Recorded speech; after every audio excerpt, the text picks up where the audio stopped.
Hi friends, வணக்கம் welcome back to my channel. இன்னைக்கு வீடியோல நான் சொல்லியிருக்கிற எல்லா டிப்ஸுமே ரெகுலராவே நமக்கு தேவைப்படக்கூடிய டிப்ஸ் அப்படினே சொல்லலாம். சோ என்னென்ன டிப்ஸ் இருக்கு அப்படினு வீடியோவை ஸ்கிப் பண்ணாம பாருங்க. இப்போ நம்ம ஃபர்ஸ்ட் டிப் என்ன அப்படினு பார்க்கலாம். நம்ம எல்லார் வீடுகள்லயுமே இந்த பாய் யூஸ் பண்ணுவோம்ல. அந்த மாதிரி பாய் யூஸ் பண்ணும்போது என்ன ஆகும் அப்படினா கொஞ்ச நாள்ல அந்த பாய் ஃபுல்லாவே பிரிஞ்சிட்டு தனித்தனியா அது வர ஆரம்பிச்சிரும். அதுக்கு அப்புறம் பாத்தீங்கன்னா சீக்கிரமா அந்த பாய் டேமேஜ் ஆயிடும். சோ அந்த மாதிரி எல்லாம் ஆகாம இருக்கிறதுக்கு நம்ம என்ன பண்ணலாம் அப்படினு பாத்தீங்க அப்படினா இந்த பாய் நம்ம யூஸ் பண்ணினதுக்கு அப்புறமா நம்ம அதை தனியா எடுத்து வைப்போம்ல. அந்த டைம்ல இத நல்ல மெல்லிசா சுருட்டிக்கோங்க. இந்த மாதிரி சுருட்டினதுக்கு அப்புறம் நீங்க ரெகுலரா யூஸ் பண்ற பாயா இருந்தாலும் நீங்க அந்த மாதிரி பண்ணலாம். இல்ல எப்பயாவது கெஸ்ட் வர்றாங்க இல்ல ஒரு சாப்பிடுற டைம்ல விரிக்கிறோம் அப்படினும்போது கூட நம்ம அந்த மாதிரி இத சேஃபா எடுத்து வச்சுக்கலாம். வீட்ல இருக்கிற 2 சாக்ஸ் மட்டுமே இந்த பாயை சேஃபா வைக்கிறதுக்கு நமக்கு போதும். நல்ல அந்த பாயை நல்லா சுருட்டினதுக்கு பிறகு இந்த மாதிரி சாக்ஸை 2 பக்கமுமே போட்டு விட்டுருங்க. இந்த மாதிரி நீங்க போட்டு வைக்கிறதுனால உங்களோட பாய் ரொம்ப மாசம் கழிச்சு நீங்க யூஸ் பண்றதா இருந்தா கூட ஒண்ணுமே ஆகாது, அப்படியே இருக்கும். மத்தபடிக்கு எந்த ஒரு டேமேஜும் ஆகாது, ரொம்ப சேஃபாவே இருக்கும். சோ கண்டிப்பா ட்ரை பண்ணி பார்த்துட்டு சொல்லுங்க. இப்போ நம்ம அடுத்த டிப் என்ன அப்படினு பார்க்கலாம். இந்த மாதிரி ஒரு கட்டு புதினாலாம் நம்ம ஒரு அவசரத்துக்கு சமைச்சிட்டு இருக்கும்போது டக்குன்னு இத ஒரு சட்னி அரைக்கிறதுக்கு நம்ம எடுக்கணும் அப்படினு நினைக்கும்போது ரொம்ப கஷ்டமா இருக்கும். அதுலயும் பாத்தீங்கன்னா இந்த நாட்டு புதினாலாம் இப்போ வந்துட்டு இருக்கு. அதெல்லாம் க்ளீன் பண்றது ரொம்ப கஷ்டமா இருக்கும். இந்த மாதிரி கேரட் துருவுற தட்டுல இந்த மாதிரி வச்சுக்கோங்க. வச்சிட்டு நீங்க இழுத்து விட்டீங்க அப்படினா டக்குன்னு உங்களுக்கு வந்துரும். வீட்ல இருக்கிற குழந்தைங்க கிட்ட சொன்னீங்க அப்படினாலே டக்குன்னு இத ஜாலியா அவங்க செஞ்சு கொடுத்துருவாங்க. பாருங்க, நான் ஒரு 4-5 புதினா தண்டு வச்சிட்டு இந்த மாதிரி இழுத்து விட்டுட்டேன். டக்குன்னு எனக்கு எடுக்கிறதுக்கு வந்துருது. அது மட்டும் இல்லாம நம்ம இந்த புதினாவை கையில கிள்ளும்போது கை என்ன ஆகும் அப்படினா கருப்பாயிடும். அந்த விரல் பக்கம் பாத்தீங்கன்னா கருப்பா தெரியும். அந்த மாதிரி எல்லாம் ஆகாம நம்ம சூப்பரா அவாய்ட் பண்ணிக்கலாம். இந்த மாதிரி கேரட் துருவுற தட்டு மட்டும் யூஸ் பண்ணி செஞ்சு பார்த்துட்டு சொல்லுங்க.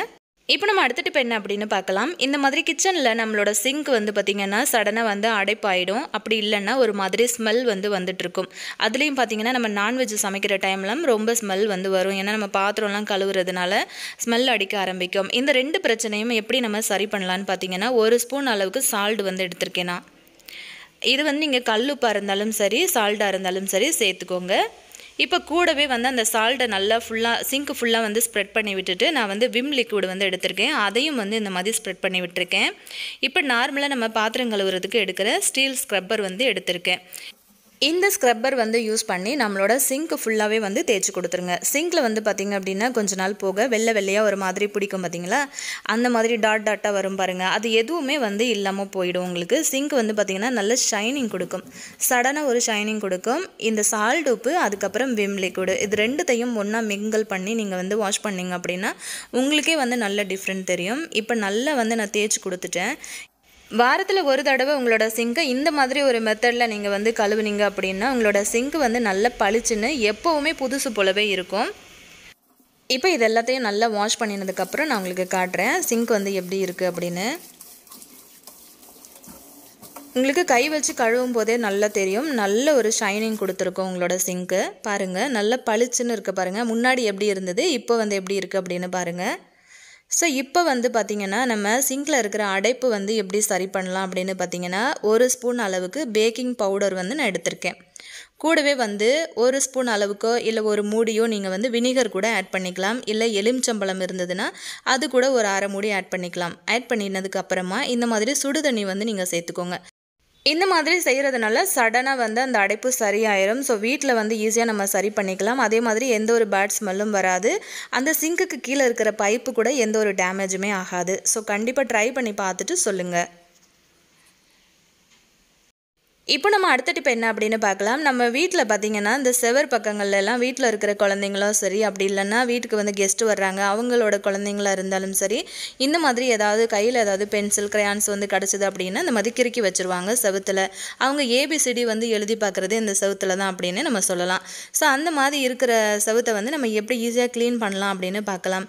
இதுக்கு நான் என்ன எடுத்திருக்கேன் அப்படின்னு பார்த்தீங்கன்னா அலோவேரா ஜெல் எடுத்திருக்கேன். அதை அப்ளை பண்ணிவிட்டு ஒரு 5 நிமிஷம் நான் அப்படியே விட்டுட்டேன். அதுக்கப்புறம் கை வச்சு இந்த மாதிரி ரப் பண்ணினதுக்கு பிறகு ஒரு துணி வச்சு தொடச்சிட்டேன்.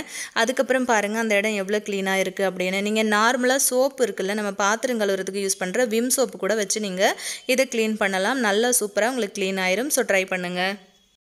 இப்போ நம்ம அடுத்த டிப் என்ன அப்படின்னு பார்க்கலாம். சடனாக வந்து குழந்தைங்க வீட்டில் ஸ்நாக்ஸ் வந்து கேட்குறாங்க அப்படின்னும்போது ரொம்பவே வந்து ஹெல்தியான ஒரு ஸ்நாக் ரெசிபி இந்த மாதிரி ட்ரை பண்ணி கொடுங்க. என்ன அப்படின்னு பார்த்தீங்கன்னா, 1 டம்ளர் அளவுக்கு நான் வந்து உளுத்தம்பருப்பு எடுத்திருக்கேன். அதுலேயும் நீங்கள் கருப்பு உளுத்தம்பருப்பு எடுத்தீங்க அப்படின்னா இன்னுமே ரொம்ப ஹெல்த்தியாக இருக்கும். இப்போ அதே டம்ளரில் வந்து 1 டம்ளர் அளவுக்கு சாப்பாட்டு அரிசி எடுத்திருக்கேன். இது ரெண்டுத்தையும் தனித்தனியாக வறுத்து ஆற வச்சுட்டு இந்த மாதிரி மிக்ஸி கப்பில் சேர்த்து நல்ல கொரப்பாக அரைச்சி நம்ம எடுத்துகிட்டு வந்துடலாம். பாருங்கள், இந்த மாதிரி அரைச்சி எடுத்துகிட்டு வந்துடுங்க. நல்ல வாசம் கமகமன்னு உங்களுக்கு வரும். வேணும்னா ஒரு ஏலக்காயை கூட நீங்கள் வந்து தட்டிட்டு இதில் வந்து சேர்த்துக்கலாம். இல்லை வந்து அரைக்கும் போது கூட சேர்த்துக்கலாம். இப்போ லேசான வெதுவெதுப்பான சுடுதண்ணி வந்து சேர்த்துக்கோங்க. ரொம்ப சூடாக வேணாம், மாவு வந்து வெந்துடும். ஸோ லைட்டாக வந்து இந்த மாதிரி தெளித்து விட்டுட்டு புட்டுக்கு மாதிரி நீங்கள் வந்து பிசைஞ்சு எடுத்துக்கோங்க. பாருங்கள், இந்த மாதிரி உதிரியாக வந்து வரணும். இப்போ வந்து பார்த்திங்கன்னா இதை வந்து நம்ம சூப்பராக தேங்காய் ஓடு வச்சு இதில் வந்து புட்டு செய்ய போகிறோம். பார்த்திங்கன்னா தேங்காய் ஓடு எடுத்திருக்கேன். இதில் வந்து ஃப்ரெஷ்ஷான வந்து தேங்காய் எடுத்திருக்கேன். இப்போ 1 லேயர் தேங்காய், 1 லேயர் இந்த மாவு வந்து நம்ம உள்ளே சேர்த்துக்கலாம். சேர்த்துட்டு இதை வந்து நம்ம ஒரு இட்லி பாத்திரத்தில் வச்சு ஒரு 10லேருந்து 15 நிமிஷத்துக்கு நீங்கள் வந்து வேக வச்சு எடுக்கலாம். இதை வந்து காலையில் சடனாக ஒரு பிரேக்ஃபாஸ்ட்டாக கூட நீங்கள் எடுத்துக்கலாம். இல்லை ஈவினிங்கில் ஸ்கூல் விட்டு குழந்தைங்க வர்றாங்க அப்படின்னும் போது கூட நீங்கள் வந்து செஞ்சு கொடுக்கலாம். ரொம்ப டேஸ்ட்டாகவும் அதே சமயத்தில் ரொம்ப டிஃப்ரெண்ட்டாகவும் இருக்கும். வயசுக்கு வந்த பெண் குழந்தைங்க இருக்கிற வீட்டில் கூட நீங்கள் ரெகுலராகவே இந்த மாதிரி வந்து உளுத்தம்பருப்பை இந்த மாதிரியான ஸ்நாக் ரெசிபிகளில் வந்து சேர்த்து கொடுத்தீங்க அப்படின்னா அவங்களோட கர்ப்பப்பை கூட நல்லா ஸ்ட்ராங்காகும். அதே சமயத்தில் இடுப்பு வலி அந்த மாதிரி பிரச்சனைகள் வந்து வராமல் இருக்கும். பெரும்பாலும் பார்த்திங்க அப்படின்னா லேடிஸ்க்கு வந்து இந்த இடுப்பு வலி பிரச்சனைலாம் நிறைய இருக்கும், கை கால் மூட்டு வலிலாம். அதுக்காக நம்ம உளுத்தம்பருப்பு ரெகுலராக சாப்பாட்டில் சேர்த்துட்டே வந்தோம்னா ரொம்ப ஹெல்த்தியாக இருக்கும். இந்த மாதிரி சர்க்கரை சேர்த்துட்டு நீங்கள் சர்வ் பண்ணுங்கள், செம டேஸ்டியாக இருக்கும். ட்ரை பண்ணி பார்த்துட்டு சொல்லுங்கள். இப்போ நம்ம அடுத்த டிப் என்ன அப்படின்னு பார்க்கலாம். இப்போ அடிக்கிற வெயிலுக்கு நம்ம மாவு வந்து எவ்வளோ தான் அரைச்சி எப்படி சேஃபாக வச்சாலுமே சீக்கிரம் புளிக்க ஆரம்பிச்சிருது.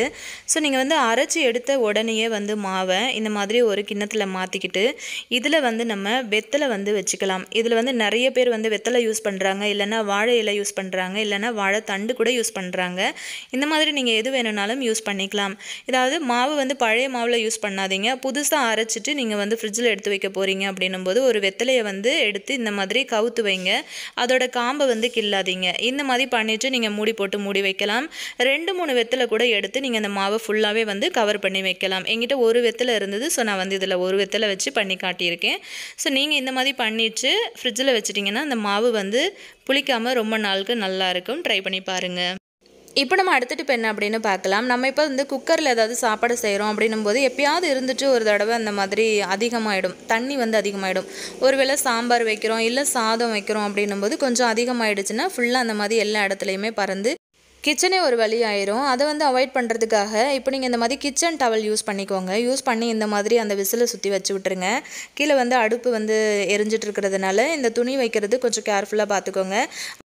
அப்படி துணி வைக்க விருப்பம் இல்லை அப்படின்னும் போது டிஷ்யூ பேப்பர் கூட நீங்கள் யூஸ் பண்ணிக்கலாம். டிஷ்யூ பேப்பரை 4ஆக மடிச்சிட்டு நடுவில் ஒரு ஹோல்ஸ் போட்டு அந்த விசிலை வந்து ஃபஸ்ட்டு ரிமூவ் பண்ணிவிட்டு இந்த மாதிரி நீங்கள் அந்த டிஷ்யூ பேப்பரை நடுவில் வச்சுட்டு திரும்ப விசில் போட்டு விட்டீங்க அப்படின்னா உங்களுக்கு வெளியில் எங்கேயுமே வந்து அந்த தண்ணி வந்து பறக்காமல் இருக்கும். ஸோ கண்டிப்பாக ட்ரை பண்ணி பாருங்கள். இப்போ நம்ம அடுத்த டிப் என்ன அப்படின்னு பார்க்கலாம். நம்ம வந்து காரக்குழம்பெல்லாம் அதிகமாக வீட்டில் பண்ணுவோம். அந்த மாதிரி காரக்குழம்பு பண்ணுற டைமில் சில நேரங்களில் வந்து காரம் வந்து அதிகமாகிடுச்சு அப்படின்னும் போது அதை எப்படி ஈஸியாக நம்ம வந்து சமாளிக்கலான்னு பார்த்தீங்கன்னா, ஒரு துண்டு வெல்லம் வந்து சேர்த்துக்கோங்க. அந்த காரமும் குறைஞ்சிரும், அந்த காரக்குழம்புல டேஸ்ட்டும் வந்து இன்னும் எக்ஸ்ட்ராவே கிடைக்கும். ஸோ கண்டிப்பாக ட்ரை பண்ணி பார்த்தீங்க அப்படின்னா சொல்லுங்கள். இப்போ நம்ம அடுத்த டிப் என்னென்னு பார்க்கலாம். இந்த மாதிரி நீங்கள் வீட்டில் கோதுமை அரைச்சி யூஸ் பண்ணுறீங்க அப்படின்னும் போது எக்ஸ்ட்ரா கொஞ்சம் பொருட்களை வந்து ஆட் பண்ணிக்கலாம். நான் இப்போ என்ன ஆட் பண்ணியிருக்கேன்னா ஒரு 5 கிலோ கோதுமைக்கு 100 கிராம் அளவுக்கு சோளம், 100 கிராம் அளவுக்கு சோயா, அதுக்கப்புறம் 100 கிராம் அளவுக்கு கம்பு, 100 கிராம் அளவுக்கு வெள்ளை கொண்டக்கடலை, 100 கிராம் அளவுக்கு தினை வந்து சேர்த்துருக்கேன். இந்த 5 பொருட்களையுமே வந்து சேர்த்து நம்ம கடையில் கொடுத்து இந்த மாதிரி அரைச்சி எடுத்துகிட்டு வந்துடலாம். அரைச்ச மாவை வந்து இந்த மாதிரி நல்லா ஆற வச்சுருங்க. ஃபஸ்ட்டு ஆற வச்சதுக்கப்புறமா இதை வந்து நான் இப்போ உங்களுக்கு சப்பாத்தியும் பூரியும் வந்து இதிலேயே செஞ்சு காட்டுறேன். எந்த அளவுக்கு சாஃப்டாக இருக்குது அப்படின்னு உங்களுக்கே தெரியும். அதே சமயத்தில் இந்த பொருட்கள் எல்லாம் வந்து சேர்த்து செய்கிறதுனால ரொம்ப ஹெல்த்தியாகவும் இருக்கும். இப்போ பாருங்கள் எவ்வளோ சாஃப்டாக இருக்குது அப்படின்னு. மாவு பிசைஞ்ச உடனேயே வந்து அரை மணி நேரம் ஊற வச்ச மாதிரி ஒரு பதம் உங்களுக்கு கிடைக்கும். அவ்வளோ சாஃப்டாக இருக்கும். இப்போ நான் உங்களுக்கு வந்து பூரி போட்டு காட்டுறேன். ஸோ பூரியும் வந்து பார்த்திங்கன்னா நல்லா உங்களுக்கு உப்பலாக நல்ல லேயராகவே வரும். அதே மாதிரி தான் உங்களுக்கு சப்பாத்தியும் நல்ல சாஃப்டாகவே உங்களுக்கு கிடைக்கும். பாருங்கள் பூரி வந்து போட்டதும் எவ்வளோ உப்பலாக வருதுன்னு. குழந்தைங்களுக்கு வந்து இந்த மாதிரி செஞ்சு கொடுங்க. இந்த மாதிரி பொருட்கள் நம்ம வந்து கோதுமை மாவில் சேர்த்து அரைக்கிறதுனால ரொம்ப ரொம்ப ஹெல்த்தியும் கூட.